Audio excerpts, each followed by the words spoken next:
નમસ્કાર વિદ્યાર્થી મિત્રો, આપણી યુટ્યુબ ચેનલમાં આપનું હાર્દિક સ્વાગત છે। આજે આપણે જોઈશું ધોરણ 11નું 21મું કાવ્ય ભગવાનનો ભાગ, જેના કવિનું નામ છે રમેશ પારેખ। કવિ રમેશ મોહનલાલ પારેખનો જન્મ અમરેલીમાં થયો હતો। ઈસવીસન 1958માં પારેખ અને મહેતા વિદ્યાલય અમરેલીમાંથી મેટ્રિક થયા। ઈસવીસન 1960થી જિલ્લા પંચાયત અમરેલીમાં નોકરી કરી। રમેશ પારેખ 7મા-8મા દાયકાના આપણા નોંધપાત્ર ઉત્તમ ગીત કવિ તરીકે ઉભરી આવ્યા। ક્યાં ખડિંગ ત્વ સનનન, ખમ્મા આલા બાપુને મીરા સામે પાર, વિતાન સુદ બીજ, છાતીમાં બારસાખ, સ્વગત પર્વ, ચશ્માના કાચ પર એ એમના કાવ્ય સંગ્રહો છે। 6 અક્ષરનું નામમાં એમની ઈસવીસન 1970થી 1991 સુધીની સમગ્ર કવિતા ગ્રંથસ્થ થઈ છે, જ્યારે મન પાંચમના મેળામાં 3 ભાગમાં એમની સમગ્ર કવિતા ગ્રંથસ્થ થઈ છે। લોકગીતો, ભજનોની પરંપરાને આત્મસાત કરી તેનું અદ્યતન સંવેદનાની અભિવ્યક્તિમાં આગવું રૂપાંતર સાધીને તેમણે કવિતામાં પોતિકો અવાજ ઊભો કર્યો છે। ગીતોમાં તેમની સર્જકતા વિશેષ ઉભરી આવી છે।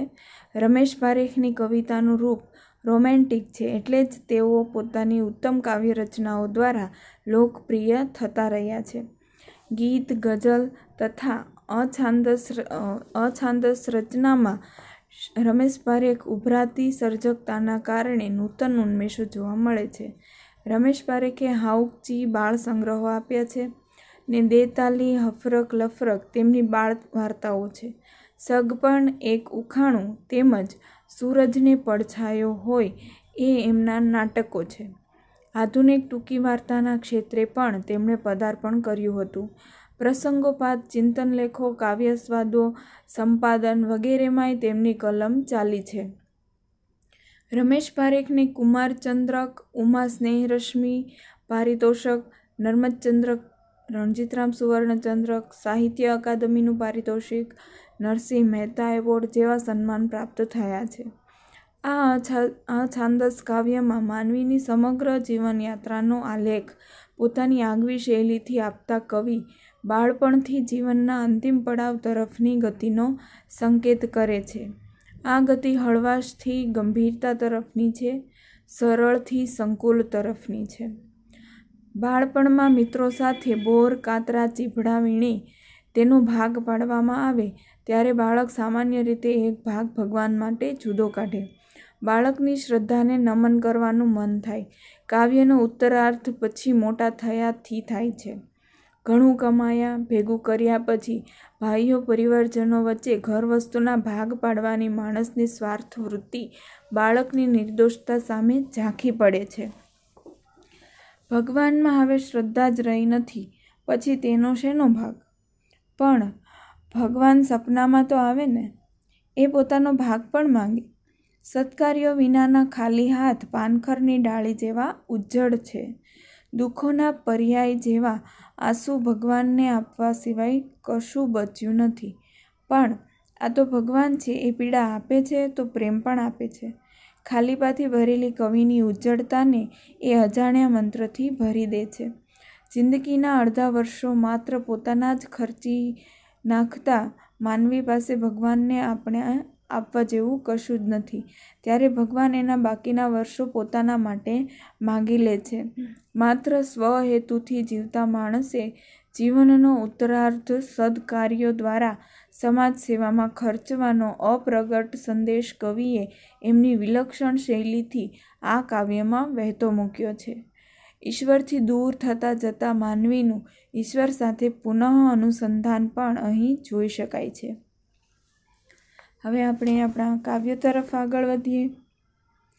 નાનપણમાં બોરા વીણવા જતા, કાતરા પણ વીણતા, કોકની વાડીમાં ઘૂસી ચીભડા ચોરતા, ટેટા પાડતા, બધા ભાઈબંધો પોતાના ખિસ્સામાંથી ઢગલી કરતા ને ભાગ પાડતા। અહીંયા આ કવિતા છે તે અછાંદસ રચનામાં જોવા મળે છે, એટલે કે કોઈ છંદમાં રચાયેલી નથી, અછાંદસ રચના છે। તો કવિ છે તે બાળપણમાં પોતાના ભાઈબંધો સાથે બોરા એટલે કે જે ચણિયા બોર આવે છે તે વીણવા જતા, કાતરા પણ વીણતા. કાતરા એટલે આંબલીના જે કાતરા આવે છે, આંબલીના ફળ આવે છે તેને કાતરા કહેવાય. તો એ કાતરા પણ વીણતા. કોકની એટલે કે બીજાની વાડીમાં ઘૂસી ચીભડા પણ ચોરતા અને વડના ટેટા પાડતા. અને પછી બધા ભાઈબંધો પોતાના ખિસ્સામાંથી જેટલું પણ ભેગું કર્યું હોય તેમાંથી ખિસ્સામાંથી કાઢી અને ઢગલી કરતા બધાની અને સરખે ભાગે વહેંચતા. આ ભાગ ટીકુનો, આ ભાગ દીપુનો, આ ભાગ ભનિયાનો અને કન્યાનો. છેવટે એક વધારાની ઢગલી કરી કહેતા, આ ભાગ ભગવાનનો.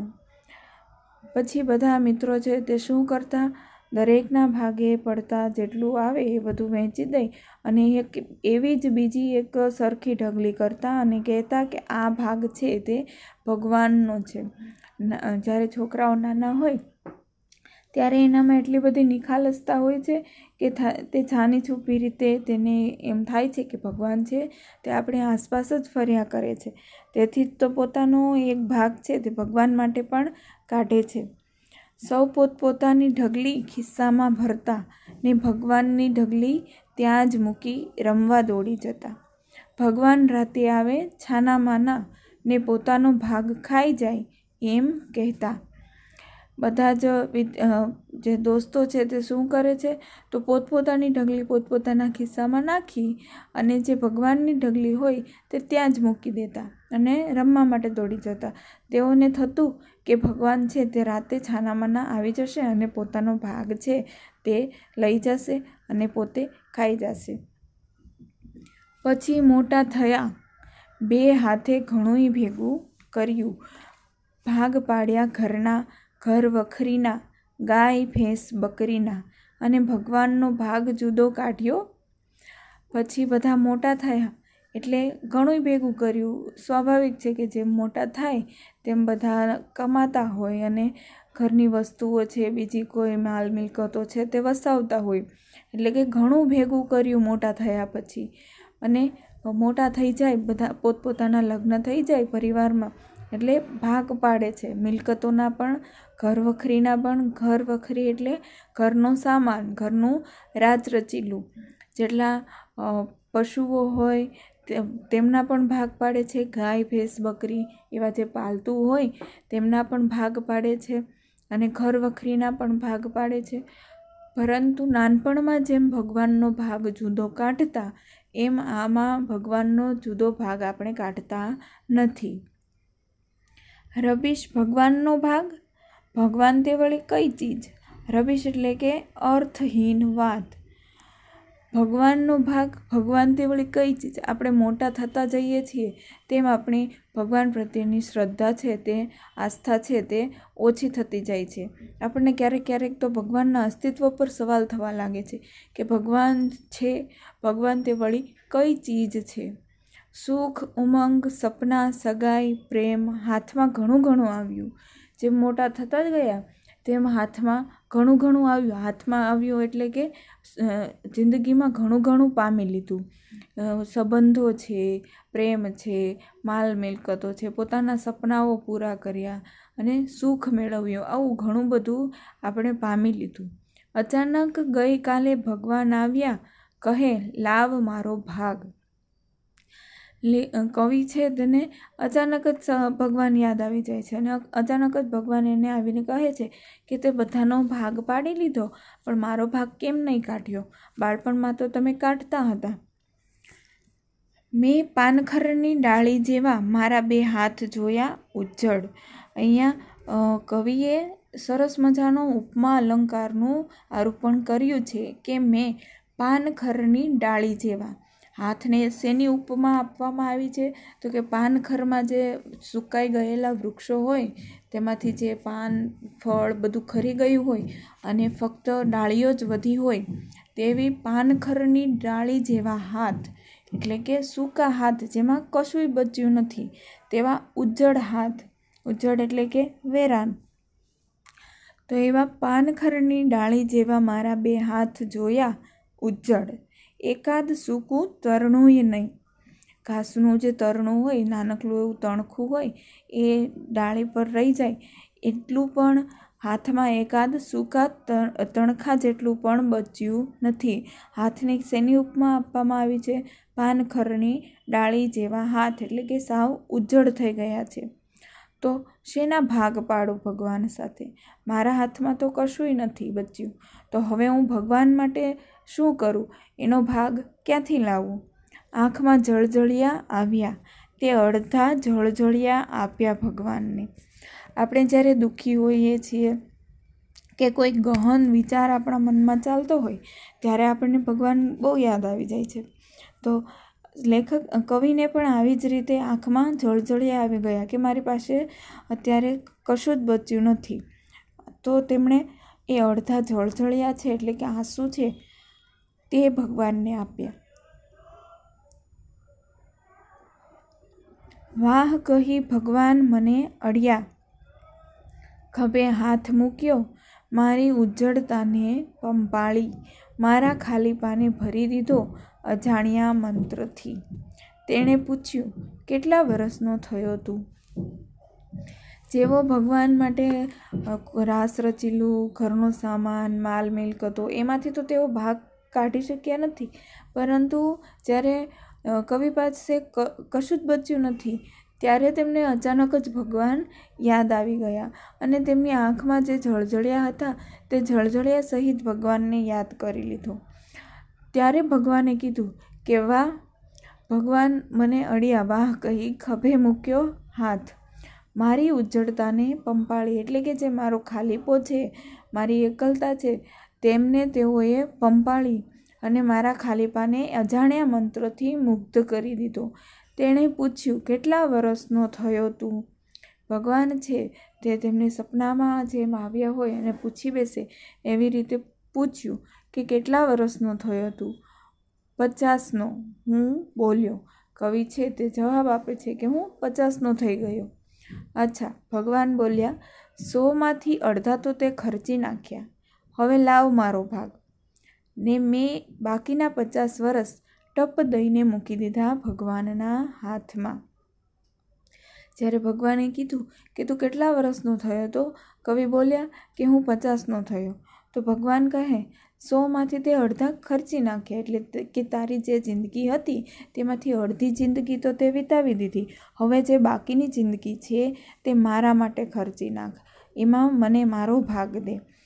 અને કવિએ શું કર્યું કે ટપ દઈને, એટલે કે હા કહીને ભગવાનના હાથમાં તરત જ બાકીના 50 વર્ષ છે તે મૂકી દીધા. એટલે કે કોઈ વર્ષ એના હાથમાં મૂકવાની વાત નથી થતી, પરંતુ જે પોતાની જિંદગી છે એ ભગવાન પાછળના કાર્યમાં વિતાવવાનું કવિએ નક્કી કર્યું.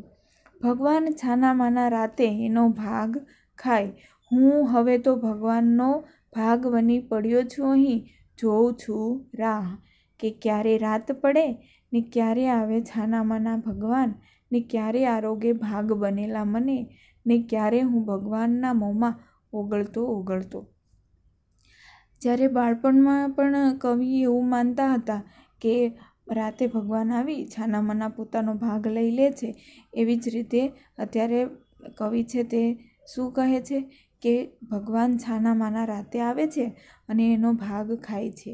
અને હવે કવિ ખૂબ જ એકલતા, એકદમ નિસહાય થઈને 50 વર્ષ પછી છે તે માણસની શરીર છે તે કાર્ય કરતું બંધ થઈ જાય છે અથવા તો ઓછું થઈ જાય છે. તો કવિ કહે છે કે હવે હું ભગવાનનો ભાગ બનીને પડ્યો છું, હવે મારી જિંદગીમાં કંઈ જ રસ રહ્યો નથી, ખૂબ જ એકલતા નડે છે. હું રાહ જોઉં છું કે ક્યારે રાત આવે, એટલે કે રાત ક્યારે પડે અને ભગવાન છાનામાના ક્યારે મને આરોગે. એટલે કે હવે કવિ છે તે મૃત્યુની રાહ જોવે છે કે ક્યારે હું ભગવાનના મોંમાં ઓગાળતો ઓગાળતો, એટલે કે રાતે હવે ભગવાન છે તે મને ક્યારે આરોગી લે. આવી રીતે કવિએ અહીંયા સરસ મજાનો સંદેશો આપ્યો છે કે માણસે પોતાના જ વિશે વિચારવું જોઈએ નહીં. માણસનો જે ઉત્તરાર્ધ છે, યુવાની પછીનો ભાગ છે અથવા તો આધેડ વય પછીનો જે ભાગ છે, તે સદકાર્યો કરવામાં, સમાજ સેવા કરવામાં પણ ખર્ચવો જોઈએ. ક્યારેક બીજાના માટે પણ જીવવું જોઈએ. જે આપણે બીજાના માટે જીવતા હોઈએ તે એક ભગવાનનો જ ભાગ માની લેવો જોઈએ. ભગવાન માટે જ કાર્ય કરતા હોઈએ એવું વિચારવું જોઈએ. ઈશ્વરથી દૂર થતાં જતાં માનવીનું કઈ રીતે ઈશ્વર સાથે પુનઃમિલન થાય છે. જેવી રીતે ભગવાન કવિ છે તે બાળપણમાં ઈશ્વરની ખૂબ જ નજીક હતા, પછી ધીમે ધીમે જેમ મોટા થતા ગયા તેમ ઈશ્વરથી દૂર થતા જાય છે, અને જેવી રીતે વૃદ્ધ અવસ્થા નજીક આવવા લાગે છે તેમ ફરી પાછા ઈશ્વર છે તે આપણી નજીક આવતા જતા હોય છે. એવું અહીંયા પુનઃમિલનનું, માનવીનું ઈશ્વર સાથેનું પુનઃ અનુસંધાન પણ આ કાવ્યમાં જોઈ શકાય છે. તો અહીંયા આપણું આ કાવ્ય પૂરું થાય છે.